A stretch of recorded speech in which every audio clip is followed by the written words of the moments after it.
السلام عليكم ورحمة الله تعالى وبركاته. أتمنى من الجميع أن يكونوا بخير وفي حالة جيدة. موضوعنا اليوم هو بفضل الله عن فيزا فرنسا، وما هو الطعن، ومن هم الأشخاص الذي يفيدهم الطعن في الأسبوع الأول، ومن هم الأشخاص الذي لا يفيدهم الطعن حتى بعد 6 أشهر ويمكن سنة. خاصة الرفض رقم 12 المعروف في الشارع الجزائري موتيف دوز. موتيف دوز يعطوه للناس اللي عندهم ورقة في الملف التأشيرة، يعني ورقة مزورة في ملف التأشيرة. فحذاري خوتي، اللي ملف نتاعو صحيح 100%، وكل أوراق سليمة، يعني إذا عطاولو موتيف دوز يقدم طعن في الأسبوع الأول. والأهم من ذلك أنها الرسالة التوضيحية تكون تشرح أو تكون كل المعلومات اللي فيها تصب على الموضوع واحد. يعني إن أعطاولك موتيف دوز على سبيل المثال الرفض رقم 12، وانت أوراقك كلها صحيحة، والحساب البنكي متقارب، الحساب البنكي بالدينار متقارب مع الحساب البنكي بالأورو،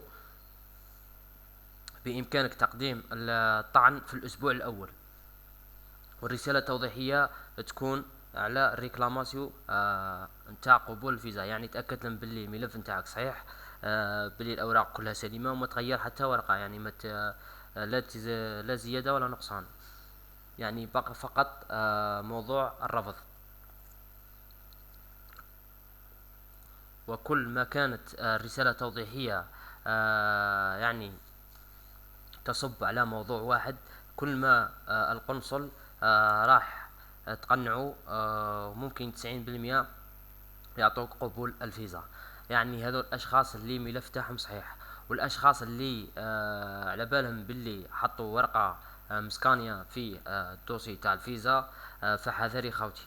يعني من الافضل لكم انكم ما تدوموندوش قاع طعن، وحتى تطلبوا فيزا، يعني بعد الشهر الاول. يعني ثاني هذه راح يحضركم يا خوتي، وممكن حتى يحضروكم في فضاء شنغن. يعني حذاري، تزيرت كل صراحة، يعني تزيرت خاصة هذه السنة، يعني ولات شروط صعبة جدا بالنسبة لتأشيرة شنغن. يعني لا أقول أنهم يعني ليس لديك الحظوظ للحصول على التأشيرة، وإنما أقول صعبة، يعني من ناحية الأشخاص اللي يزوروا في الأوراق، من ناحية الأشخاص اللي حسابات البنكية تاعهم يعني فيها أموال مشكوك في أرقامها. يعني هناك من يضخم الحساب البنكي، فحذاري أيضا، يعني راح تفزتها على روحك. وحتى من بعد تصحح الخطأ اللي في الحسابات البنكية، يعني تنقص الأموال وتدفع. هم رايحين بالك من المرة الأولى إذا شكوا فيك راح تكون في القائمة السوداء. يعني حذاري خاوتي، نصيحتي اللي نقولها دائما: ادفع بالملف نتاعك الرسمي 100%.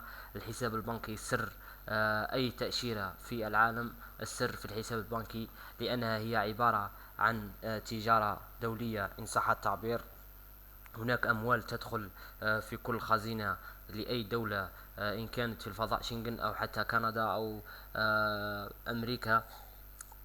المهم أي تأشيرة تدفع عليها رسوم حق التأشيرة، يعني كلها تدخل في الاقتصاد الدولي لكل دولة.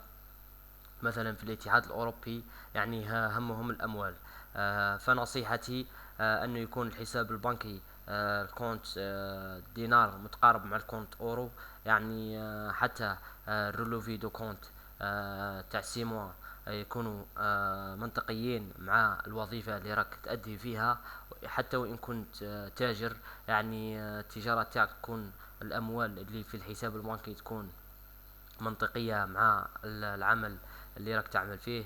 بإذن الله راح تحصلوا على تأشيرة شنغن. يعني فقط كونوا منطقيين وطبقوا شروط والملف،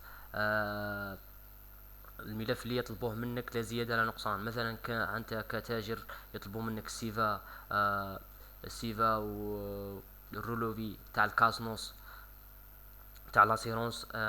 مثلا يطلبوا منك آه الكونت اورو والكونت دينار الرولوفي على ما اعتقد تجار ايضا 6 اشهر. يعني راح تحط الملف كما طلبوا منك، ما تزيدش اوراق اخرى، ما تسمعش المعلومات الخاطئة او المجهولة. يعني كاين اللي يقول لك تحط ورقة واحدة اخرى راح تدي الفيزا، يعني هذا خطأ. ممكن حتى تسبب مشاكل لنفسك مع آه، عدة دول شنغن وتكون معروف عندهم. فحذري خوتي، وربي يوفقكم ان شاء الله. ونتمنى منكم الدعم، لأننا يعلم الله أننا نبذل جهد كبير في جلب المعلومات والتحري منها، وتكون من مصادر موثوقة. يعني المعلومات اللي نشارككم كامل من مصادر موثوقة. نتمنى منكم الدعم وربي يوفقكم إن شاء الله.